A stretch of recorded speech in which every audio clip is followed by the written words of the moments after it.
Hi, I'm Scott, And I'm Laurie. and welcome to our Marketplace Ministry weekly live Facebook training. It's a long sentence. Sure is. And we're here in our home in the Tetons, and let me tell you, it is white, white, white. It's pretty. Been getting a lot of snow. It's going to be not only a white Christmas, but a white Thanksgiving, almost a white Halloween. Definitely a white election day. Hope you all survive that. And anyways, today we have a short show, and I have a personal message for you, a prayer request. And but we wanted to start off with a couple of stories and then show you a short video. You know, gosh, it was this summer, now that I'm thinking of it. This summer, Laurie and I went back to visit my dad in Massachusetts. And by the way, if you're joining us live, go ahead and comment so we know who's joined us and where you're from. But yeah, we were back east visiting my dad in the Berkshires and went on a hike with an old high school buddy of mine and my cousin. And we went up to my local ski hill called Bousquet Ski Area. And here's a picture of it from the top.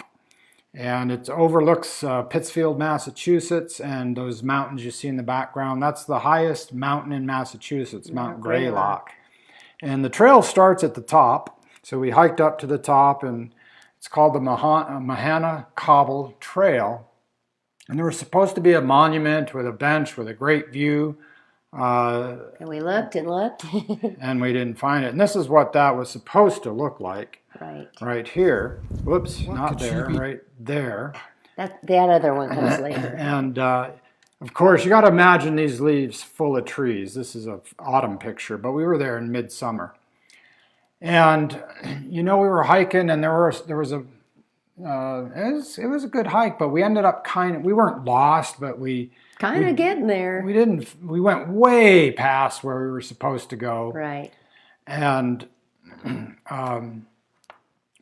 so we finally decided to turn around and just head back. Well, by the time we got back to the top of the ski area, I realized that I had lost my sunglasses. No big deal normally, but I've had these glasses since 2002. And they're great glasses. They've been around the world. I dropped them in a lake once and got them out of the bottom of Jenny Lake, I think it was. I mean, they've been everywhere. So I just wasn't ready to give up on them. And in fact, I should have had them they're right in the office there.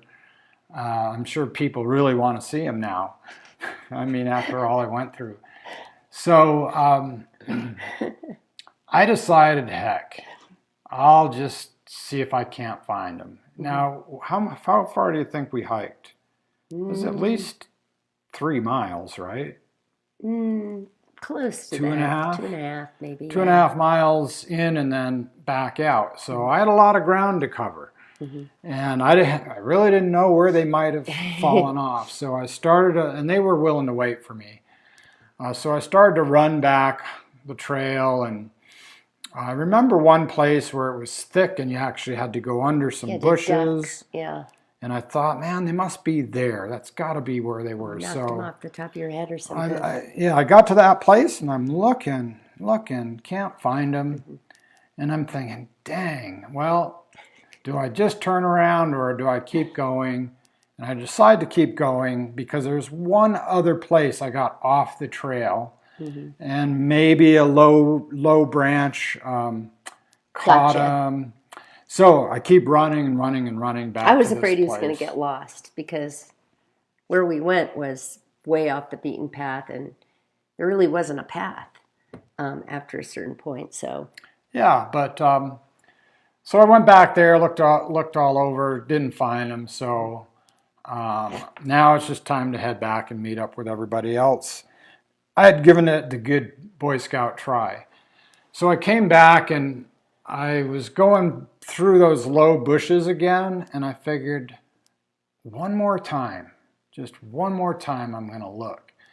And, you know, all this time, by the way, I'm praying in the Spirit, praying in tongues. Lord, Father, you know where everything is. You know the number of hairs on our heads. I know you know where these sunglasses are. Just reveal to me where they are. I'm praying this the whole time I'm hiking and running, looking for these things.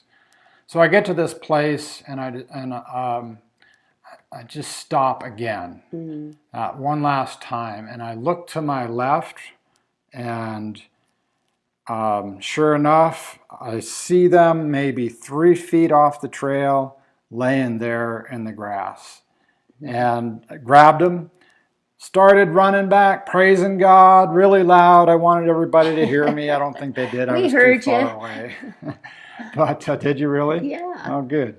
So yeah, that was I great. think I heard you on the phone, actually. I think you called. Yeah, I That's did what have it my was. phone, and I probably called. Yeah.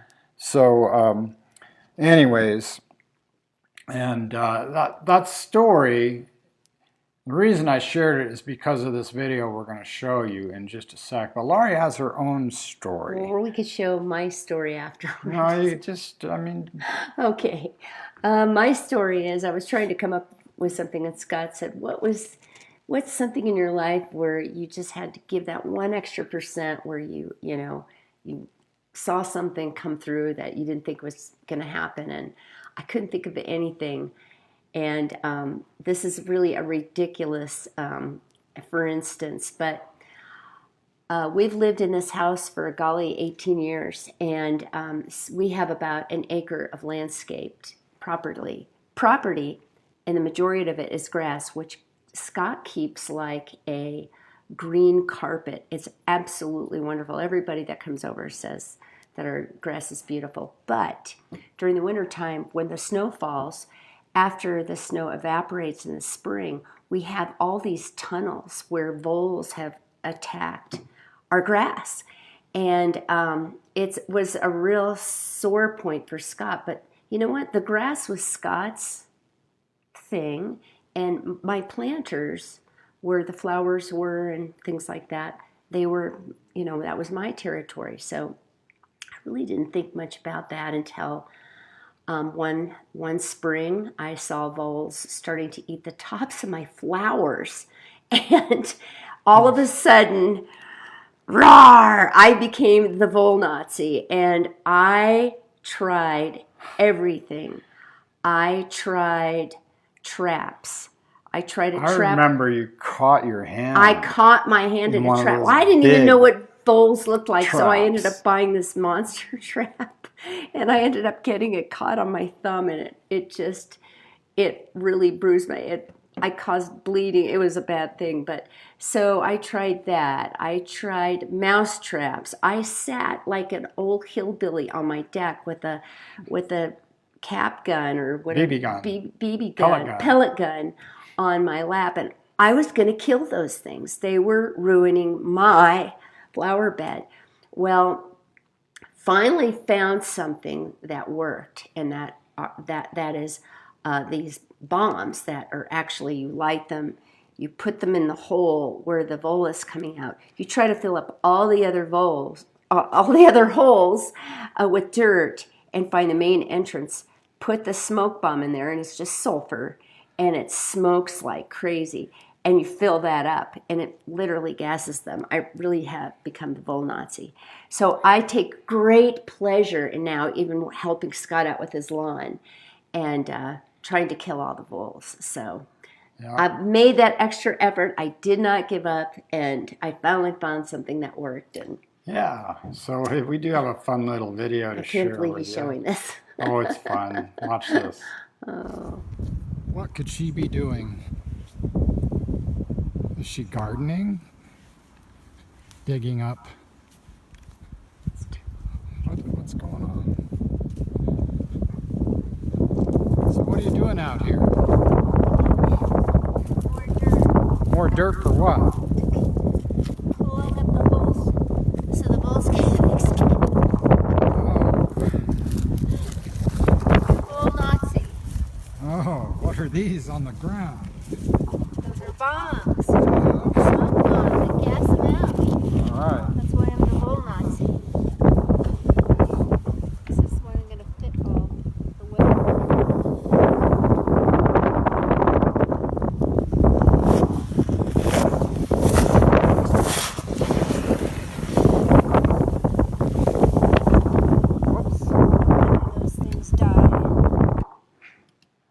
that one backfired. That one backfired. I don't know why you wanted to show that, but That was funny. but That's I'm the only still one I have video of. persevering, I even mean, though you've one probably backfired. done at least Oh, a couple golly. dozen of those bombs, and that was Easily. the only one that's ever backfired. Right. But again, we share these stories. They're kind of humorous in a way.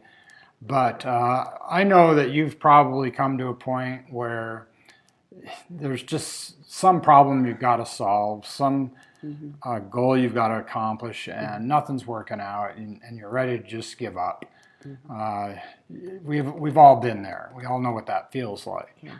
And yet we also know when we get that voice from the Holy Spirit that sometimes we listen to, hopefully most of the time, but sometimes we don't. But when we do and we follow through and we just do that one more thing, or that take that that one extra step of effort, or help that one other person, it changes everything. Yep. And you know, this is a movie about water and what happens at 212 degrees. Just a short video. And so we'll just show that to you. Very and then inspirational. come back here in just a sec.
So that's a video we give to everyone that signs up for our Salt and Light devotional. It's a weekly devotion we send out to everybody, and it is something that is also available on YouTube and Vimeo. You can find it there.